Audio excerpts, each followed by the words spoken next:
Welcome to Our Voices, Hastings State Hospital. This is a project that is being worked on jointly with the Dakota County Historical Society and the Hastings Community Television.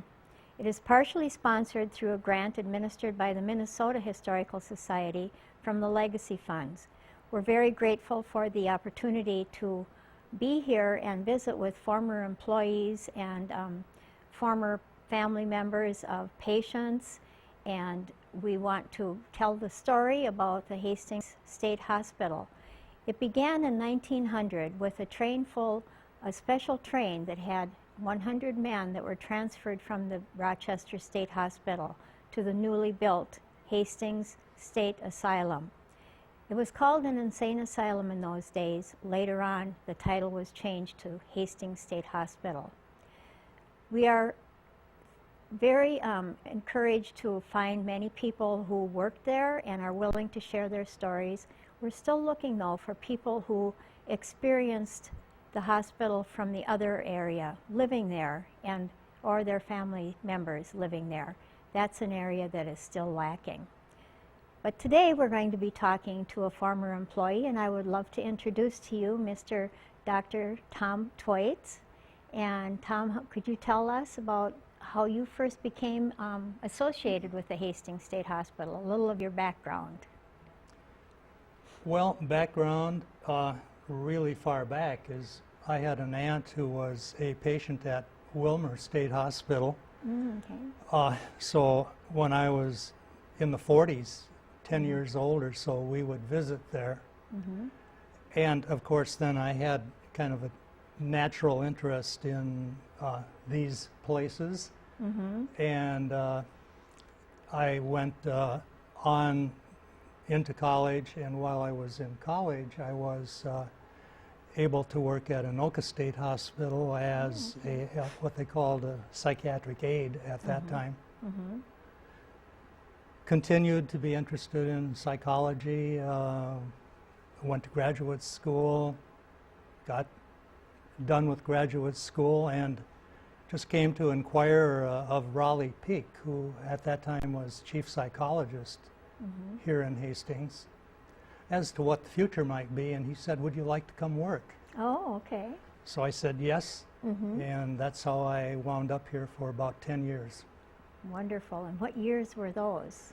1959 until 1969.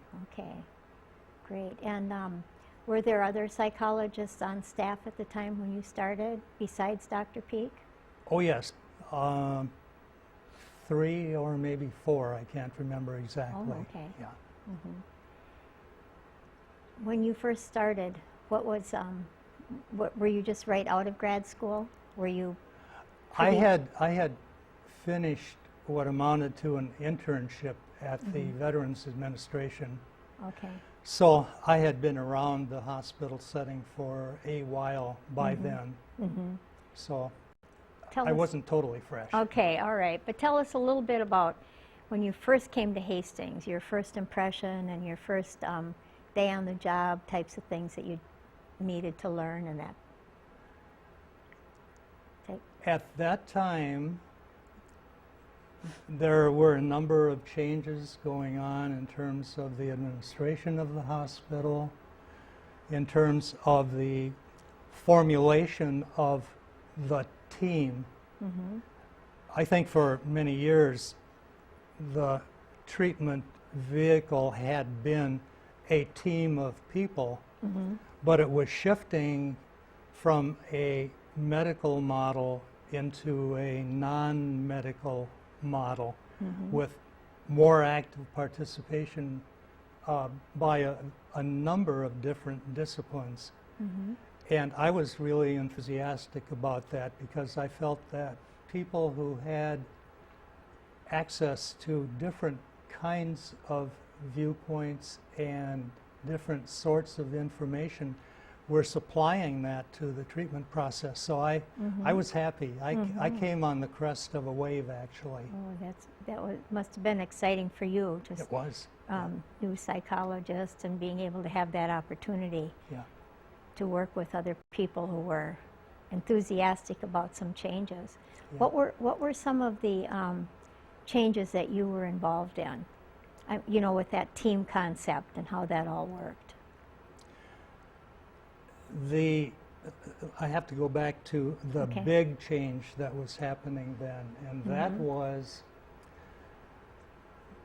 the change from a superintendent medical model, kind of running the show, to a dual administration where there were basically two equal heads of the hospital, a physician, psychiatrist physician, and a lay administrator. That was a point in time when hospital administration courses were coming into vogue, and I think had been employed in medical hospitals for some time.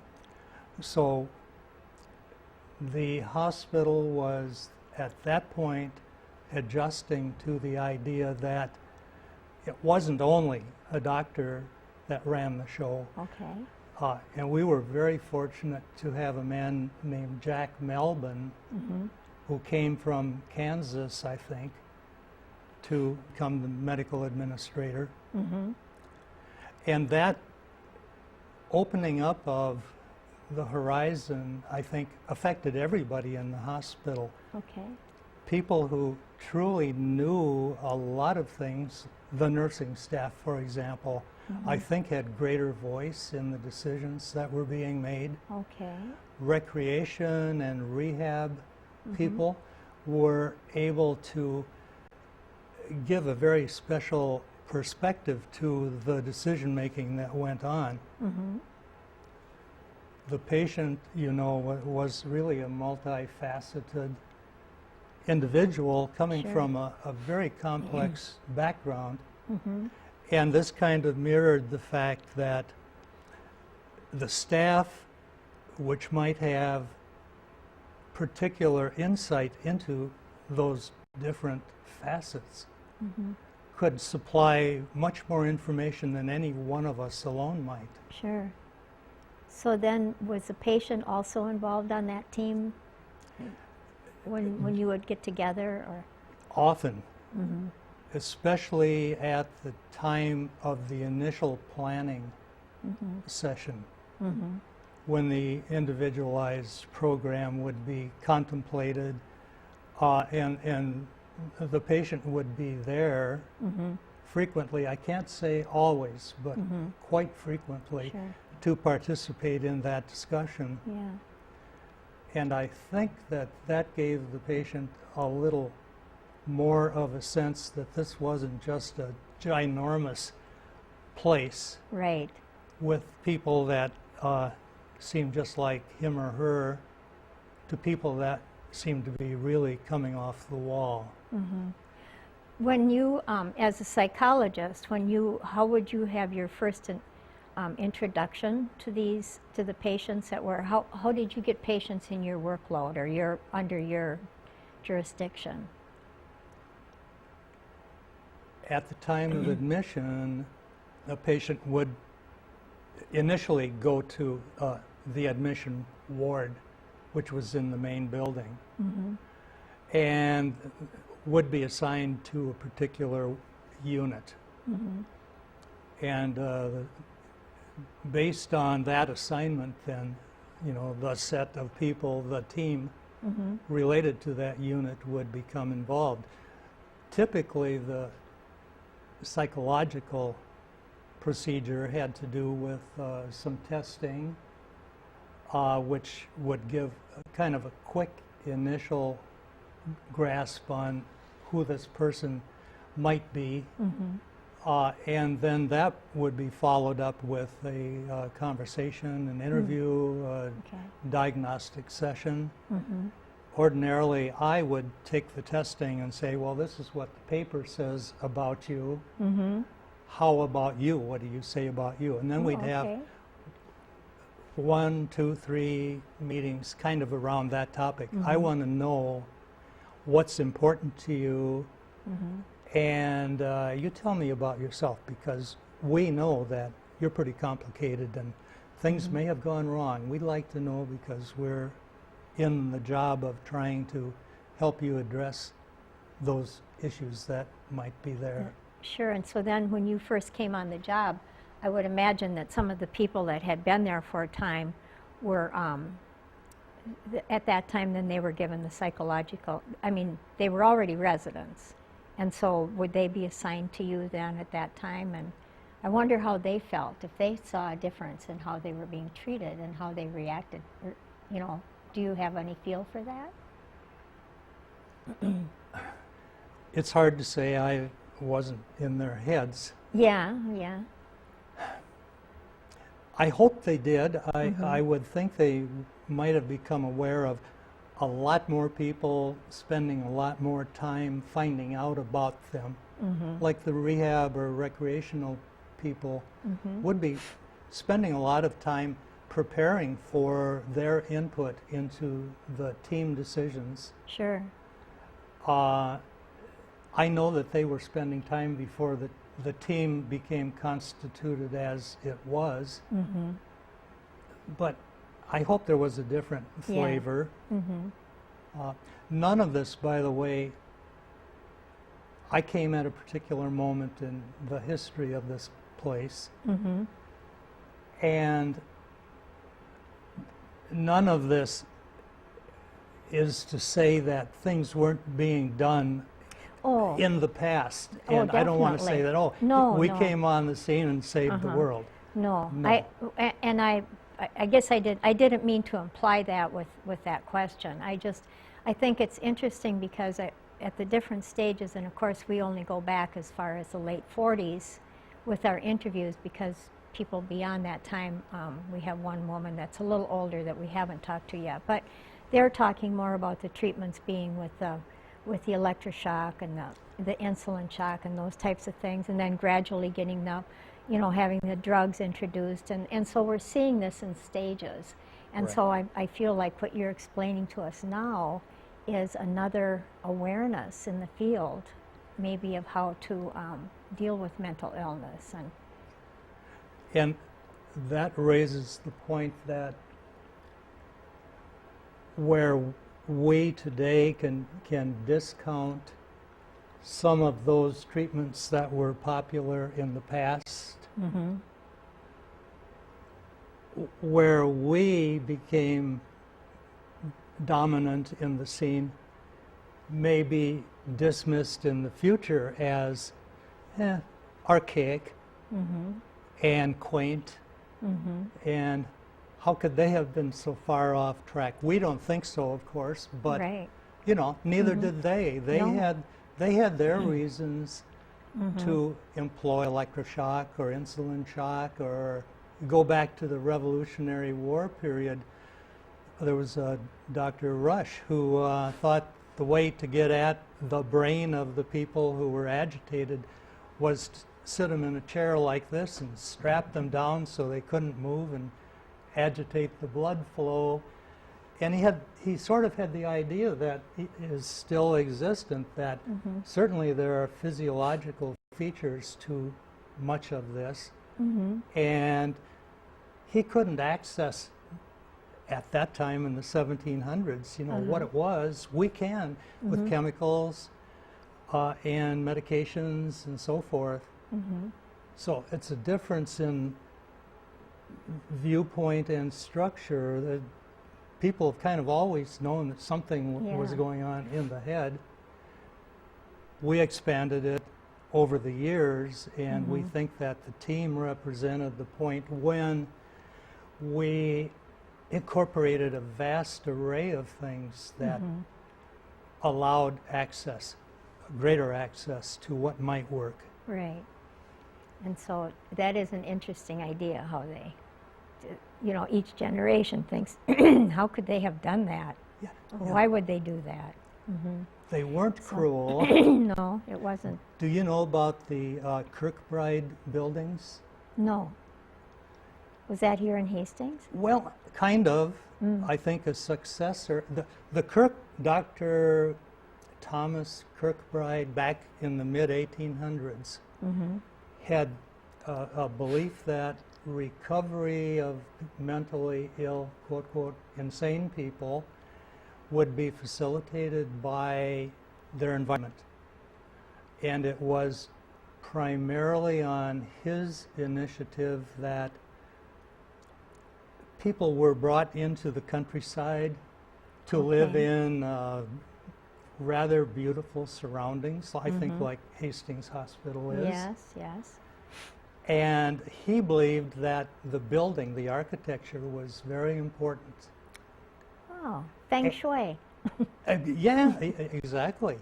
And so, based on his thinking, all over the country, they built Kirkbride buildings, which were a big central building, kind of administrative building, with wings that spread out a block or more maybe on either side. Okay. He believed that everybody needed to have windows.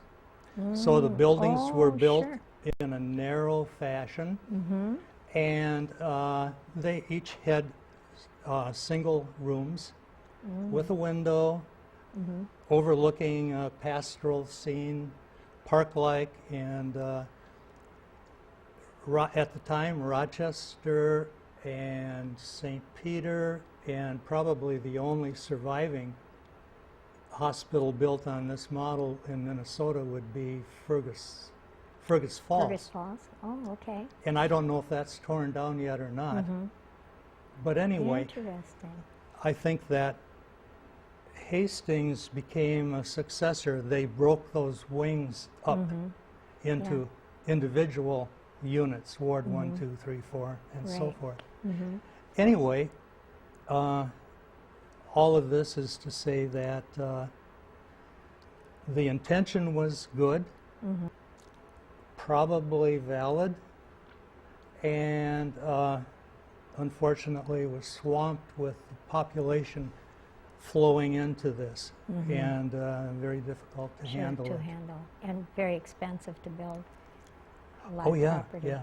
Yes. But they look like castles. They really do. Yeah. And if you drive down Highway 61 past the State Training School in Red Wing, if you look at the old administration building, which is kind of on the forefront, that's the way they look. Yeah. Majestic. Good. Yeah.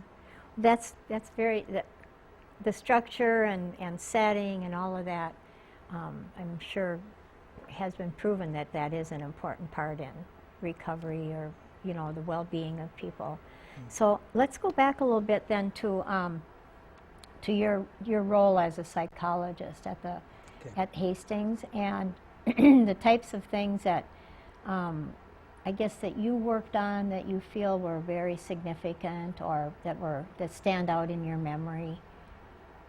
Aside from your daily routine, any special research or projects or anything? One project I was involved in was the creation of a suicide hotline. Okay. In collaboration with the Dakota County Mental Health Center in South St. Paul, and the hospital there in South St. Paul too. And we worked out a system whereby our switchboard would be the call-in number, and then had a system where we would be able to transfer the call, the crisis call, to a variety of staff members from each of these organizations. Oh, okay. To deal with and offer support, advice, referral, and so forth. Oh, okay. And that was an exciting project, and we had a Yes. chance then to become rather more acquainted with people in the community, staff of mental health center and the hospital in South St. Paul, on whom we relied for eventual services to our patients who were discharged. So you weren't each isolated and doing your own thing. you were looking at, Exactly. the big picture, so that you were assisting each other and following through with these Exactly. with more of the people that needed your. Yeah. Okay. And that crisis line eventually was absorbed by another organization, and we backed out of a lot of active participation in Sure. managing it and so forth. Yeah. Well, that was a great idea, to get it going. And Yeah, we yeah, felt good about it. sure. Any other types of? Well, we did have a research department that was organized and run under the auspices of the psychology department with a variety of directors. When I came here, we had a Harvard-trained psychologist who was from Korea, Dr. Ko, and then there were a succession of other psychologists who ran that department, which assisted anybody in the hospital who might have an interest in doing some research. Okay. And that extended into the community too, where people from the university or other hospitals, and I think even we had nursing students here, and I think there were a couple of them who eventually went on to get an advanced degree in their field, who needed to do some sort of research Oh, sure. to qualify, and Yes. I think they also worked with, primarily during the years that I was here, Dr. Rhodes Young. So. Okay. Well, that's the thing that you often hear about. I mean, it sounds like the Hastings State Hospital provided, like training for new doctors coming in from other countries. It was a place that was always just sort of involved in a lot of what was happening in the state and the community and the whole field of mental illness. And so another thing that's interesting, and maybe you can talk a little bit about this, is how the perception of individuals who were being treated in the state hospitals, how that changed through the years. Like, for instance, calling it an insane asylum, and the way people would be referred to, that sort of has changed, and it almost keeps changing, so that sometimes you're not quite sure, oh, should I say this, or has that changed now? Right. I guess the buzzword is political correctness. Yes. And we, as a society, actually kind of do with what we got. And the language supplied to us is the one that comes most naturally. So at any given time, patients have been referred to in kind of disparaging terms to our ears, but terms which were sort of the natural, politically useful terms in the past. So professionally, I think everyone is pretty well tuned in to what we should be using, partly because the words that we use are more reflective of the etiology, the basis of the illness. Sure.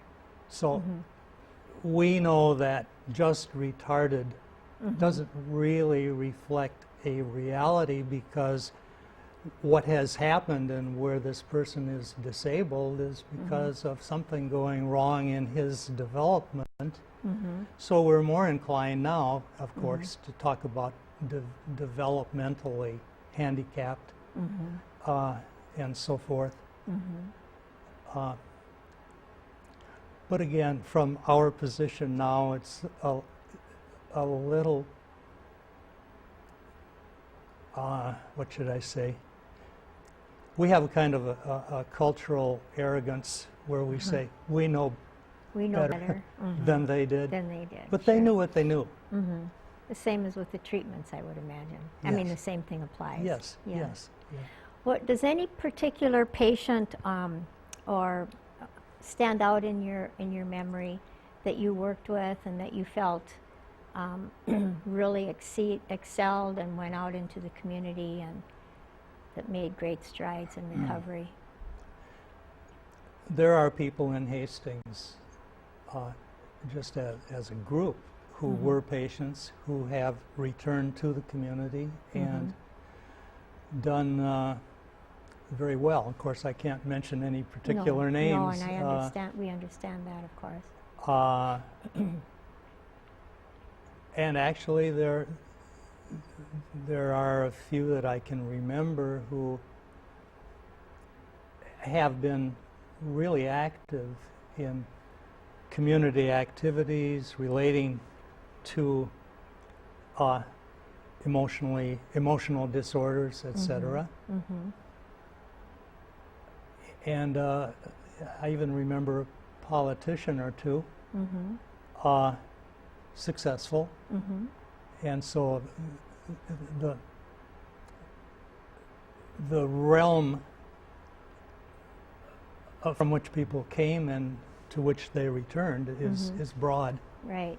Well, and I think that the people who you say are actively working in that field, that is people with that experience and with that level of now that they've reached in our society, say, you know, we label things successful and but people who have come through that and then are willing to share that can help us, you know, do away with some of the fear we have of mental health in our culture and the fear of admitting it.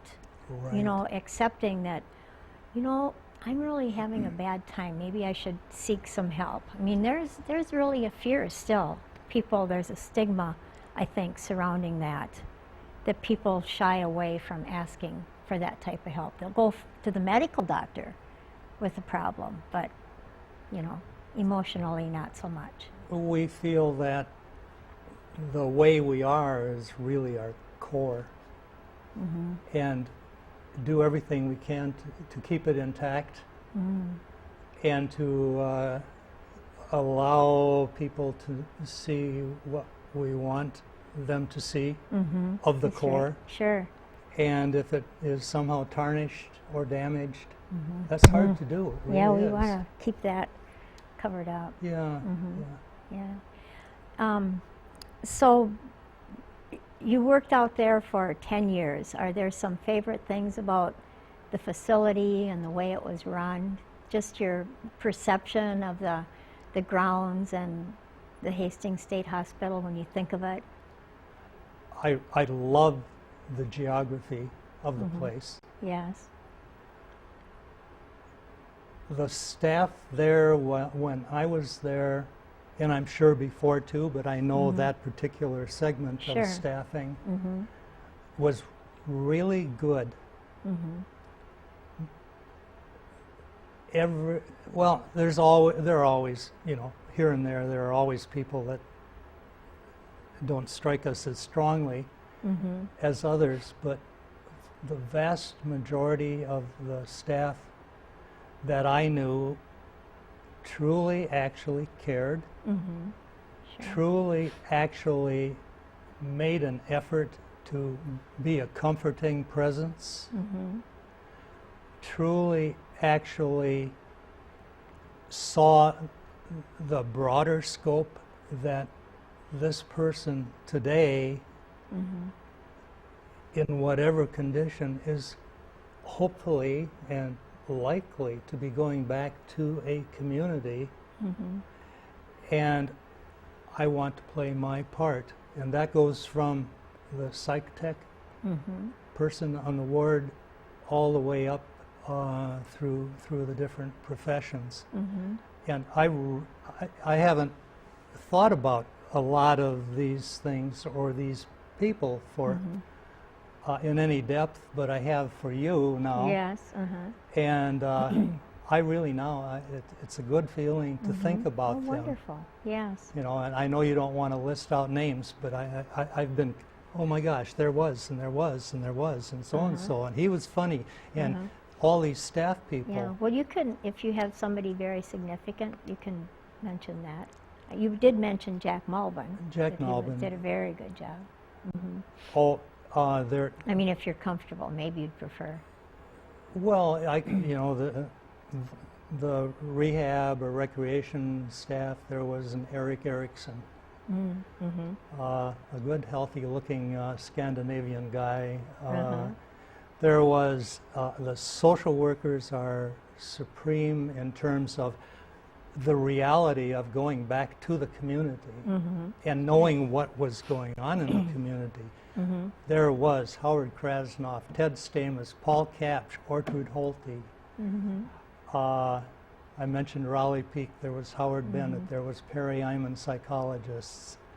The nurses, you know some of them anyway. Jeannie Horsch, Joan Warner was the mainstay of Ward 3. Vicki Leimer. So the list goes on and on, doesn't it? Yes. And fortunately, we have been, really, it's been a pleasure to visit with a lot of these people, and for them to give us, especially like you have said, the psych techs, they're there and they know the people on the really through every day, daily routines and daily ups and downs, and so they were very, you just get a sense that they were very caring and frustrated at times, and you know, and so we've been hearing some good stories with those people. So yes. You yourself then, you left after 10 years. Where did you move on to? What did you do? I went to the Hazelden Foundation, where I was a psychological consultant. Okay. And I went to, now this is simultaneously, I went to the Department of Corrections, Oh, okay. where I consulted and did clinical work at the state training school in Red Wing. Oh, okay. And a group of us from the hospital formed a consulting company. The basis of it was staff training, group productivity, communication, team communication, and so forth. Oh, okay. Which we really actually formulated through a variety of training activities at the hospital. And we did training activities at some other hospitals, Anoka, for example, and with schools. Oh, okay. Any place that we thought team productivity would be important, and the dynamic of working together to get a result we focused on. Great. And from there I retired. Okay. Well, we really appreciate your time today, and visiting with you has been another perspective at the Hastings State Hospital that I think will give that picture of the time that you were there, and also in another area that we haven't talked with. You're our first psychologist, so you gave us that angle too, which we really appreciate. Anything else you'd like to say before we close? Oh, it's my pleasure to have been here, and you stimulated a good deal of reflection that I now value too. Wonderful. So thank you for that. I'm pleased that we were mutually helpful to each other. Yes. Well, thank you, Dr. Tom Twaites, and thank you all for joining us for this section of Our Voices, Hastings State Hospital.